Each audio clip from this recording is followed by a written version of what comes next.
Shalom, Bapak Ibu Saudara-saudaraku yang terkasih dalam Tuhan Yesus Kristus. Selamat malam, salam sejahtera bagi kita semua, dimanapun saudara-saudara berada. Selamat berjumpa kembali di Renungan Kristen pada malam hari ini. Kiranya kekuatan dan sukacita oleh Roh Kudus melimpah dalam hati dan kehidupan saudara semua, dan semoga saudara-saudara semua dalam keadaan sehat selalu. Pada malam hari ini, sebelum kita mendengarkan renungan firman Tuhan, mari terlebih dahulu kita berdoa. Terima kasih Tuhan Yesus yang baik, Engkau Bapa yang mulia dan ajaib, Bapa yang kami tinggikan dan kami sembah. Kami mengucap syukur Tuhan, oleh karena pertolongan Tuhan di sepanjang kehidupan kami.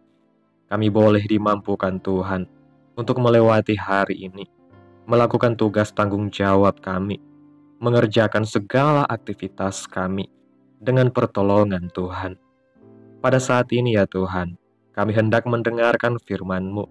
Berilah kami pengetahuan dan bimbinglah kami, agar apa yang Engkau firmankan dapat bekerja sesuai kehendak-Mu.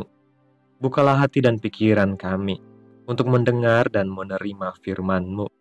Kiranya firman-Mu dapat kami lakukan dalam setiap kehidupan kami, dan menjadi berkat bagi hidup kami. Berfirmanlah ya Tuhan, kami sudah siap menerima firman-Mu. Di dalam nama Tuhan Yesus Kristus kami berdoa. Amin. Bapak Ibu Saudaraku yang terkasih, ayat renungan kita pada malam hari ini terdapat dalam kitab Ibrani pasal 2 ayat 1 yang berkata demikian. Karena itu harus lebih teliti kita memperhatikan apa yang telah kita dengar, supaya kita jangan hanyut di bawah arus. Bapak Ibu Saudaraku yang terkasih, surat Ibrani diawali dengan suatu pernyataan penting dari Allah yang menyatakan bahwa tidak ada kebenaran lain yang Ia sampaikan kepada dunia selain melalui Yesus Kristus sebagai yang tertinggi di atas segala sesuatu. Tidak ada sesuatu pun, baik nabi maupun malaikat, yang memiliki kewenangan yang lebih besar daripada Kristus. Ia bahkan dikatakan sebagai Sang Pencipta, penopang, pemilik, penguasa, dan penebus dunia, melebihi apapun juga. Berdasarkan ayat ini, adalah suatu keharusan bagi kita untuk memperhatikan setiap perkataan Tuhan dengan teliti. Inilah pesan Tuhan bagi kita, yaitu bahwa kita harus lebih lagi menaruh perhatian dan lebih teliti akan setiap perkataan firman Tuhan yang kita dengar, kita baca, dan yang kita terima. Dalam kehidupan sehari-hari, hal-hal apakah yang paling sering kita perhatikan? Kepada siapakah telinga kita diarahkan? Perkataan siapakah yang lebih kita dengarkan? Tidak jarang, bahkan untuk mendengar sekedar berita dunia sekalipun, orang begitu serius mempersiapkan segala sesuatunya dan memperhatikan dengan cermat tanpa mau terganggu oleh apapun. Lalu bagaimana sikap kita saat menerima, mendengar firman Tuhan? Tuhan tidak mau kita memperlakukan firman Tuhan secara biasa atau bertindak seolah-olah sudah tahu atau merasa sudah sering mendengarnya dan menganggapnya hanya sebagai suatu pilihan belaka. Apa yang akan terjadi apabila umat Tuhan tidak memperhatikan perkataan firman Tuhan dengan teliti? Yang pertama, hanyut terbawa arus. Firman Tuhan mengatakan, karena itu harus lebih teliti kita memperhatikan apa yang telah kita dengar, supaya kita jangan hanyut di bawah arus. Pernahkah saudara memperhatikan apa yang terjadi dengan daun-daun kering ataupun ikan mati yang mengambang di atas air? Semuanya bergerak, mengikuti kemana aliran air membawa mereka, terombang-ambing tanpa ada tujuan yang jelas. Dunia yang ada saat ini tidaklah digambarkan sebagai sebuah danau yang tenang, melainkan sebagai sebuah sungai yang arusnya deras, yang sedang menuju ke arah kebinasaan dan kehancuran. Firman Tuhan dalam surat Ibrani mengatakan bahwa jika seseorang tidak menaruh perhatian pada apa yang dikatakan firman Tuhan, tidak ada orang yang dapat tetap tegak berdiri, melainkan akan hanyut terbawa oleh arus yang deras. Banyak orang yang hanyut terbawa arus, bukan karena keinginan diri mereka sendiri, melainkan karena berbagai hal, antara lain kesibukan sehari-hari hingga kehilangan prioritas, adanya kemalasan yang dibiarkan, larut oleh berbagai problema hidup, sakit penyakit, hutang piutang, mengurus anak dan lainnya, membiarkan hidup dalam kekecewaan atau kekhawatiran, dan sebagainya. Sekalipun hal-hal ini terjadi pada diri seseorang, namun yang perlu dilakukan adalah tetap melemparkan sauh atau jangkar ke dasar yang kuat agar tetap berpaut dengan Tuhan dan tidak terbawa arus, sehingga tidak ada istilah dulu pernah berdoa, dulu pernah membaca Alkitab, dulu pernah ke gereja, dan pernah melayani. Itulah sebabnya kita mengerti betapa pentingnya seseorang hidup dalam sebuah komunitas orang-orang percaya, di mana kita saling bisa mendorong, saling memperhatikan, dan saling menasehati. Yang kedua, menyia-nyiakan keselamatan. Dalam kitab Ibrani pasal 2 ayat 3 mengatakan, bagaimanakah kita akan luput jikalau kita menyia-nyiakan keselamatan yang sebesar itu, yang mula-mula diberitakan oleh Tuhan dan oleh mereka yang telah mendengarnya kepada kita dengan cara yang dapat dipercayai. Sungguh sangat disayangkan apabila keselamatan yang begitu besar yang Tuhan telah berikan kepada kita lewat anugerah kasih-Nya yang luar biasa itu menjadi sesuatu yang sia-sia karena seseorang mulai tidak menaruh perhatian lagi atau tidak teliti, tidak serius memperhatikan perkataan firman Tuhan. Padahal kita mengetahui dengan baik bahwa keselamatan yang kita miliki saat ini adalah sesuatu yang dahsyat. Beberapa alasannya antara lain, pertama, keselamatan adalah hal yang paling diperlukan oleh semua manusia dibanding apapun. Di luar Yesus, setiap orang berdosa berada di bawah penghukuman Allah. Saat mereka melakukan pelanggaran hukum Tuhan, maka akibatnya adalah keterpisahan dengan Tuhan yang berakhir di api neraka. Oleh sebab itu, setiap manusia membutuhkan keselamatan, dan itu hanya tersedia di dalam Kristus. Keselamatan bukan sekedar bahwa Tuhan mengabulkan permohonan kita, namun jauh lebih berarti dari itu, yaitu bahwa Tuhan menyelamatkan kita dari kematian yang kekal.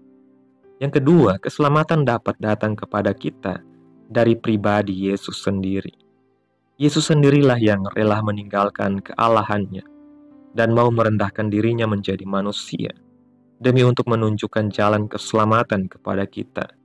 Ia yang mau mengorbankan dirinya sendiri untuk mati di kayu salib, menebus dosa kita, dan kemudian bangkit dari kematian untuk membuktikan bahwa di dalam Dia ada kehidupan yang kekal.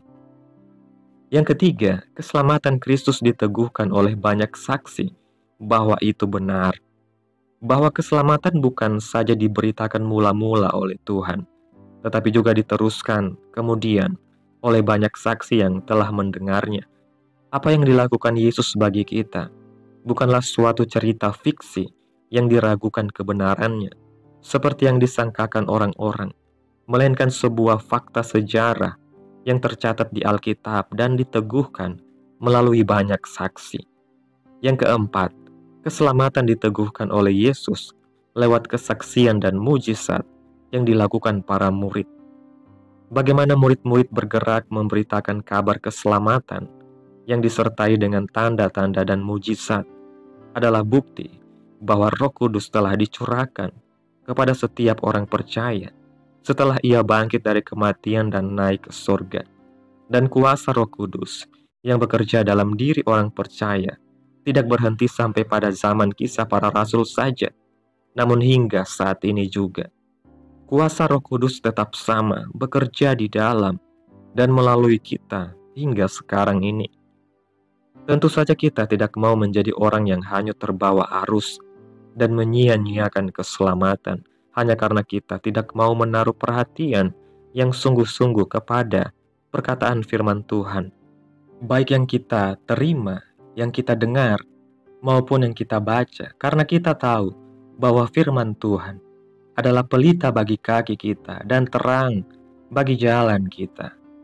Bapak Ibu Saudaraku yang terkasih, renungan hari ini mengingatkan kita pentingnya memperhatikan firman Tuhan dengan sungguh-sungguh, agar kita tidak hanya terbawa arus dunia yang menuju kebinasaan.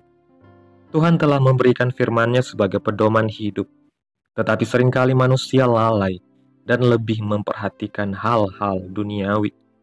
Ketika seseorang tidak lagi memberi perhatian kepada firman Tuhan, ia berisiko hanyut dalam berbagai kesibukan, masalah dan godaan dunia, serta dapat menyia-nyiakan keselamatan yang telah diberikan oleh Yesus Kristus. Keselamatan yang kita terima adalah anugerah yang luar biasa, yang datang langsung dari Tuhan melalui pengorbanan Yesus di kayu salib. Keselamatan itu nyata, diteguhkan oleh banyak saksi, dan disertai oleh kuasa Roh Kudus. Oleh karena itu, kita harus menjaga iman kita, hidup dalam komunitas orang percaya, serta terus memperhatikan dan merenungkan firman Tuhan, agar tetap teguh dan tidak terseret oleh arus dunia. Amin. Tuhan Yesus memberkati. Demikianlah renungan firman Tuhan pada malam hari ini. Biarlah menjadi berkat bagi saudara semua yang sudah mendengarkan. Dan untuk menutup renungan pada malam hari ini, mari kita berdoa. Bapa kami yang di sorga, Bapa di dalam nama Tuhan Yesus Kristus, kami mengucap syukur atas pertolongan-Mu, penyertaan-Mu, juga atas kasih dan berkat-Mu dalam hidup kami. Kami berbahagia dan bersyukur atas kebaikan Tuhan dalam hidup kami. Terima kasih Tuhan buat penyertaan-Mu di sepanjang hari yang telah kami lewati. Hingga pada malam hari ini kami boleh bersyukur lagi melalui doa dan renungan pada malam hari ini. Terima kasih buat firman-Mu. Kami bersyukur Tuhan atas firman-Mu yang telah mengingatkan kami betapa pentingnya memperhatikan setiap perkataan firman Tuhan dengan sungguh-sungguh. Ampunilah kami jika selama ini kami sering lalai lebih memperhatikan perkara dunia daripada firman-Mu. Ajarlah kami untuk selalu memiliki hati yang peka terhadap suara-Mu, agar kami tidak hanya terbawa arus dunia yang menyesatkan. Kami tidak ingin menyia-nyiakan keselamatan yang Engkau berikan dengan begitu mahal melalui pengorbanan Yesus Kristus. Tolong kami untuk tetap setia dalam iman, hidup dalam kebenaran, dan senantiasa bersandar kepada-Mu. Berikan kami kekuatan untuk menghadapi setiap tantangan hidup, agar kami tidak goyah, tetapi tetap teguh dalam iman kepada-Mu. Terima kasih buat firman-Mu Tuhan. Tanamkan dalam hati kami masing-masing, dan mampukan kami untuk melakukan firman-Mu sesuai dengan kehendak-Mu. Biarlah perkataan-Mu menyegarkan jiwa kami, menghidupkan hati yang lemah dan lesu, dan membangkitkan harapan dan kasih. Berkati umat-umat Tuhan yang sudah mendengarkan firman-Mu hari ini. Berkati di setiap saat, tempat, dan kondisi hidup mereka, agar senantiasa selalu merindukan dan membutuhkan firman Tuhan sebagai pelita kebenaran yang memerdekakan dan penghiburan yang menguatkan. Ajarilah kami bahasa firman-Mu dan bimbinglah kami untuk selalu hidup sesuai kehendak-Mu, agar kami selalu dekat kepada-Mu. Kiranya Engkau terus memberkati kehidupan kami, memberkati keluarga kami, sanak saudara kami, memberkati daerah tempat tinggal kami, bangsa dan negara kami, pemerintah-pemerintah kami. Biarlah damai sejahtera-Mu memenuhi kehidupan kami, memenuhi kehidupan keluarga kami, bangsa dan negara kami, dan biarlah semuanya dalam perlindungan Tuhan, dan jadilah sesuai kehendak Tuhan yang terbaik dalam kehidupan kami. Hamba berdoa buat umat-umat Tuhan yang sudah mendengarkan renungan pada malam hari ini, yang saat ini sedang mengalami keadaan sakit penyakit, pergumulan masalah, kebutuhan ekonomi. Kiranya Engkau menjamah kehidupan umat-umat-Mu, sembuhkan sakit penyakit mereka, pulihkan keadaan umat-umat-Mu, berkati perekonomian mereka, serta berikan jalan keluar dalam setiap pergumulan masalah yang umat-umat Tuhan sedang hadapi. Dan ajarlah kami ya Tuhan, untuk selalu berharap dan percaya sepenuhnya kepada Tuhan Yesus. Pada malam hari ini Tuhan, kami akan beristirahat dalam tidur kami. Tutup bungkus kami oleh kuasa-Mu. Hindarkan kami dari segala kecelakaan, mara bahaya, sakit penyakit, orang-orang jahat, kuasa-kuasa kegelapan, iblis, bencana-bencana alam, hal-hal yang tidak kami inginkan. Tuhan singkirkan, Tuhan jauhkan, Tuhan patahkan, hanya di dalam nama Yesus. Kiranya Engkau sertai dan lindungi kami di sepanjang malam ini, sehingga kami boleh bangun besok pagi dengan tubuh yang sehat, kuat, serta diberkati Tuhan. Terima kasih Tuhan Yesus, inilah yang menjadi doa kami. Mari sama-sama kita mengucapkan doa Bapa kami. Bapa kami yang di sorga, dikuduskanlah nama-Mu, datanglah kerajaan-Mu, jadilah kehendak-Mu di bumi seperti di sorga. Berikanlah kami pada hari ini makanan kami yang secukupnya, dan ampunilah kami akan kesalahan kami, seperti kami juga mengampuni orang yang bersalah kepada kami. Dan janganlah membawa kami ke dalam pencobaan, tetapi lepaskanlah kami daripada yang jahat, karena Engkaulah yang mempunyai kerajaan, dan kuasa, dan kemuliaan, sampai selama-lamanya. Amin. Selamat malam, selamat beristirahat. Tuhan Yesus memberkati.